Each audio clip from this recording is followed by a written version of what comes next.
ആദ്യം Shri T P Sreenivasan, മോദിയുടെ Saudi സന്ദർശനത്തിന്റെ സമയത്താണ് ഇത്തരത്തിലൊരു വലിയ ഒരാക്രമണത്തിലേക്ക് കടന്നത്. പ്രധാനമന്ത്രിക്ക് തിരിച്ചു വരേണ്ടതായി വന്നത്. കാശ്മീരിനെ സംബന്ധിച്ചിടത്തോളം, പാകിസ്ഥാനെ സംബന്ധിച്ചിടത്തോളം എല്ലാം ആഭ്യന്തര വിഷയങ്ങൾ ഉണ്ടാകുന്ന സമയത്ത് ഇത്തരം ചില തീവ്രവാദി ആക്രമണങ്ങൾ ഉണ്ടാവുക, ശ്രദ്ധ മാറ്റി വിടാനുള്ള നീക്കങ്ങൾ എന്നുള്ളത് ആദ്യത്തെ സംഭവമല്ല.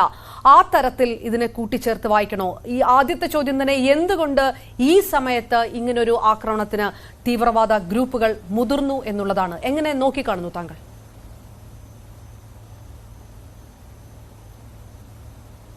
ഇത് സാധാരണ പാകിസ്ഥാൻ ചെയ്യാറുള്ള ഒരു കാര്യമാണ്. എപ്പോഴെങ്കിലും ഒരു പ്രധാനമായ സംഭവം ഇന്ത്യയിൽ നടക്കുമ്പോൾ, അല്ലെങ്കിൽ മറ്റൊരു രാജ്യത്ത് നമുക്ക് പ്രത്യേക അംഗീകാരം ലഭിക്കുമ്പോൾ, ഏതെങ്കിലും തരത്തിൽ അത് പ്രശ്നമുണ്ടാക്കി ഇത് ഇന്ത്യ പാകിസ്ഥാൻ ബന്ധങ്ങളിലുള്ള പ്രശ്നങ്ങൾ ഉയർത്തിക്കൊണ്ടുവരിക എന്നുള്ളത് പാകിസ്ഥാൻ്റെ സാധാരണ രീതിയാണ്. അതുകൂടാതെ തന്നെ ഇന്ന് ലോകത്ത് നടക്കുന്നത് വലിയ വലിയ മാറ്റങ്ങളാണ്. ആ മാറ്റങ്ങൾ നടക്കുമ്പോൾ എല്ലാ രാജ്യങ്ങളും, ഒരു പുതിയ ലോകക്രമം വരുമ്പോൾ എല്ലാ രാജ്യങ്ങളും അതിൽ നമ്മുടെ സ്ഥാനം കണ്ടുപിടിക്കാൻ ശ്രമിക്കുന്ന ഒരു സമയമാണിപ്പോൾ. പ്രസിഡന്റ് ഡൊണാൾഡ് ട്രംപിൻ്റെ രീതികൾ നമുക്കൊക്കെ അറിയാം. ഒരു കാര്യത്തിലും ഒരു തീർച്ചയുമില്ലാത്ത ഒരു സ്ഥിതിവിശേഷമാണുള്ളത്. ഇപ്പോൾ അദ്ദേഹം ഇൻഡിവിജ്വൽ രാജ്യങ്ങളോട് സംസാരിച്ചു തുടങ്ങിയിരിക്കുന്നുവെന്ന് തോന്നുന്നു.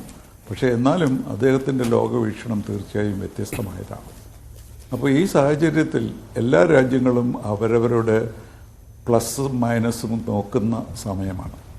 അപ്പോൾ പാകിസ്ഥാൻ ഇപ്പോൾ കാണുന്നത് ഇന്ത്യയും അമേരിക്കയുമായുള്ള ബന്ധത്തിലുള്ള അപൂർവഭൂതമായ ഉയർച്ചയാണ്. രണ്ടാമത്, ചൈനയും അമേരിക്കയുമായുള്ള സഹകരണം അവസാനിക്കാൻ പോകുന്നു.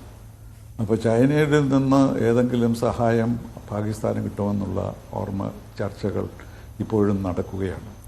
അതുപോലെ റഷ്യ അമേരിക്കയോട് കൂടി ചേർന്നിരിക്കുന്നു. അപ്പോൾ ഇങ്ങനെയുള്ള ഒരു പുതിയ ലോകക്രമത്തിൽ എവിടെയാണ് പാകിസ്ഥാൻ നിൽക്കേണ്ടത്, എവിടെയാണ് ഇന്ത്യ നിൽക്കുന്നത് എന്നുള്ളതൊക്കെ അവരുടെ കയ്യിൽ ചോദ്യങ്ങളായിരിക്കും. അപ്പോൾ അതുപോലെ തന്നെ പ്രസിഡന്റ് ക്ലിൻ്റൺ പണ്ട് ഇന്ത്യയിൽ വന്നപ്പോൾ, കുറേ വർഷങ്ങൾക്ക് ശേഷം വലിയ ഇമ്പ്രൂവ്മെൻ്റ് ഉണ്ടായി. പ്രസിഡന്റ് ക്ലിൻ്റൺ 2000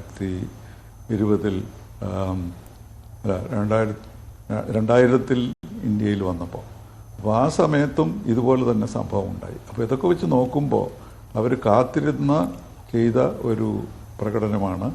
അതിൽ ചോദ്യം ഉന്നയിക്കുന്നത് ഇന്ത്യയുടെ സ്ഥാനവും, അതുപോലെ തന്നെ നമ്മുടെ പ്രധാനമന്ത്രി സൗദി അറേബ്യയിലായിരുന്നു ഈ സമയത്ത് എന്നുള്ളതും വളരെ വ്യക്തമാണ്. അപ്പോൾ അതുകൊണ്ട് ഈ സർക്കംസ്റ്റാൻസിൽ നമ്മളിത് പ്രതീക്ഷിക്കേണ്ടതായിരുന്നു.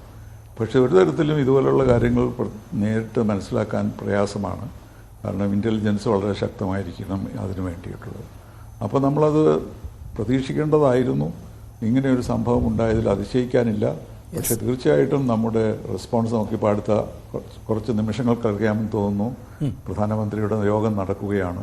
അപ്പോൾ തീർച്ചയായും ഇതിനെതിരായിട്ട് ശക്തമായി പ്രവർത്തിക്കാൻ, ഡിപ്ലോമാറ്റിക് തരത്തിലായാലും വേണ്ടി വന്നാൽ മിലിറ്ററി തരത്തിലായാലും ചെയ്യാൻ ഇന്ത്യ തയ്യാറാണ് എന്നുള്ള മറുപടി മാത്രമാണ് നമുക്ക് പാകിസ്ഥാൻ നൽകാൻ കഴിയുക. വളരെ പ്രധാനപ്പെട്ട